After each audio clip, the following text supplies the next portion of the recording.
आने से उसके आए बहार, बदन पे सितारे लपेटे हुए, बहारों फूल बरसाओ ये रेशमी जुल्फें।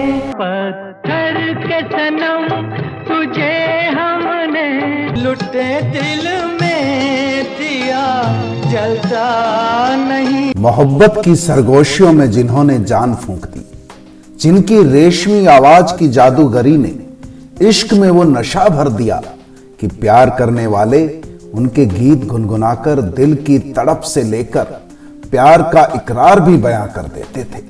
वो महान हस्ती अगर आज जीवित होते तो 97 वर्ष के हो चुके होते। जी हां दोस्तों, मैं बात कर रहा हूं मोहम्मद रफी साहब की, जिनकी याद सिर्फ उनके जन्मदिन या उनकी पुण्यतिथि पर ही नहीं बल्कि संगीत प्रेमियों को हर पल हर घड़ी आती रहती है। आइए जानते हैं उनकी जिंदगी के कुछ सुने अनसुने उन दिलचस्प किस्सों के बारे में जिन्होंने रफी को रफी साहब बना दिया था। रफी साहब कभी शराब या सिगरेट नहीं पीते थे और इस वजह से ही उन्हें बॉलीवुड में नौशाद जैसे महान संगीत निर्देशक का भरपूर प्यार मिला था, क्योंकि नौशाद साहब को भी सिगरेट शराब पीने वाले पसंद नहीं थे।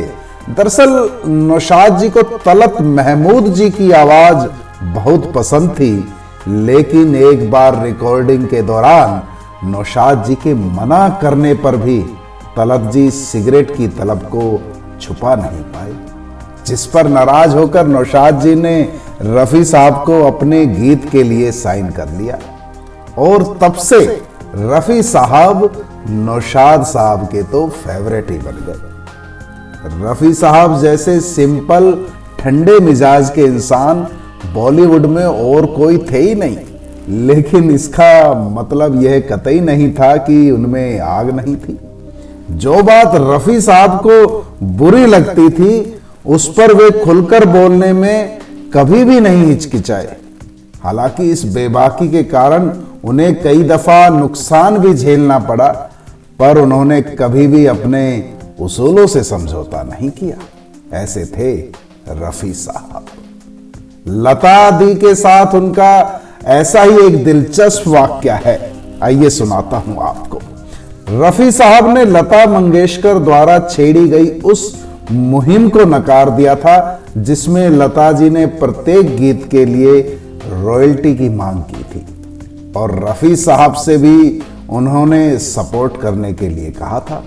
बाकी गायक गायिकाएं लता जी की बात पर चुप थे, पर रफी साहब तो ठहरे रफी साहब। उन्होंने सपोर्ट करने के बजाय लता दी की इस मुहिम की खुलकर मुखालफत की।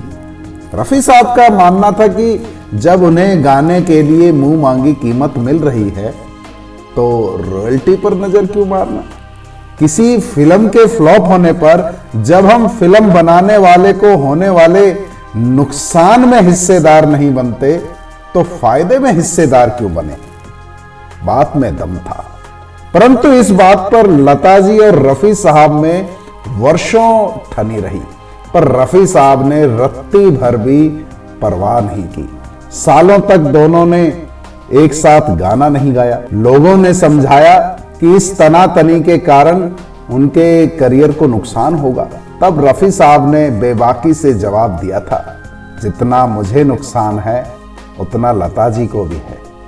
Guinness book of world record में जब लता जी का नाम सबसे ज्यादा गाने रिकॉर्ड करने वाली सिंगर के रूप में दर्ज किया गया, उस वक्त भी रफी साहब ने इसे गलत आंकड़ा करार देकर चुनौती दी थी। रफी साहब ने जीवन में पैसों को कभी महत्व नहीं दिया था और वे न जाने कितने नए और कमजोर फिल्म निर्माताओं की रिक्वेस्ट पर 1 रुपया लिए बिना ही गाने गाए थे। सिर्फ यही नहीं, रफी साहब कई पुराने संगीतकारों के खस्ताहाल जीवन को संभालते हुए हर महीने उन्हें रोजी रोटी के पैसे भी भिजवाते थे। और फिर आया किशोर कुमार का दौर, जब किशोर कुमार ने अपनी नटखट आवाज से 70 के दशक में हलचल पैदा कर दी।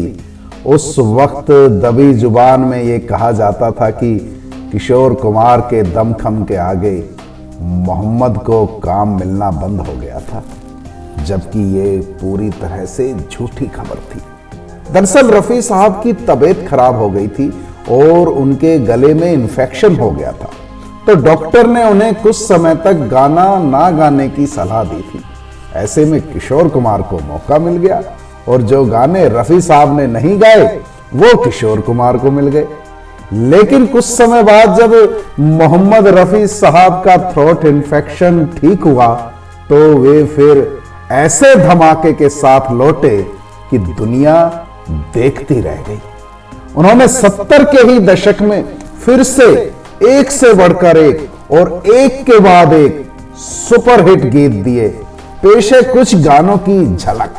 आज मौसम बड़ा बेईमान है, चढ़ती जवानी मेरी चाल मस्तानी। चलो दिलदार चलो, चांद के पार चलो, चुरा लिया है तुमने जो दिल को, तेरी गलियों में न रखेंगे कदम। इतना तो याद है मुझे, झिलमिल सितारों का आंगन होगा, कान में झुमका चाल में ठुमका, कमर पे चोटी लटके। क्या हुआ तेरा वादा, मेरा मन तेरा प्यासा, न तू ज़मीं के लिए ये दुनिया, यूं ही तू मुझसे बात करती हो, रे आए हाय तेरा झुमका रे। तो मिल गए हो तो ये लगता है जो चिलमन है, तुम मुझे यूं भुला न पाओगे। कुछ इसी तरह की खबरें एक बार और उड़ी थी कि उन्हें काम मिलना बंद हो गया, जबकि वो भी सरासर झूठी खबर साबित हुई। दरअसल मोहम्मद रफी साहब जब हज करके लौटे तो किसी ने उन्हें सलाह दी कि अब उन्हें फिल्मी गाना छोड़ देना चाहिए क्योंकि वो हाजी बन गए हैं।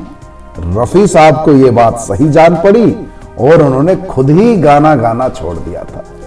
उस वक्त भी उनकी अनुपस्थिति में कई नए गायकों की चांदी हो गई थी, लेकिन उनकी रेशमी आवाज का जादू फिल्म निर्माताओं, संगीत निर्देशकों और प्रशंसकों पर इस कदर हावी था कि एक बार फिर बॉलीवुड के लगभग सभी महान संगीतकार और फिल्म निर्माता एकजुट होकर पहुंच गए रफी साहब से मिलने और उन्हें फिर से गाने के लिए जोर देकर आखिर मना ही लिया। इस तरह से बॉलीवुड संगीत के आसमान में उनकी रोशनी कभी फीकी नहीं पड़ी, वो आखिरी सांस तक गाते रहे। कोई कहता है कि उनका आखिरी गीत शाम फिर क्यों उदास है दोस्त है, और जिसके कुछ ही घंटों बाद वो हार्ट अटैक से चल बसे। कहीं आस पास है दोस्त। जबकि कुछ लोगों का मानना है कि उनकी आखिरी नज्म है शहर में चर्चा है। शहर में चर्चा है, आहा शहर में चर्चा है। गीत चाहे कोई भी आखिरी रहा हो, लेकिन सच्चाई तो यह है कि मोहम्मद रफी साहब को जन्म जन्मांतर तक कोई भुला नहीं पाएगा। उनकी आवाज अमर थी, अमर है और अमर रहेगी।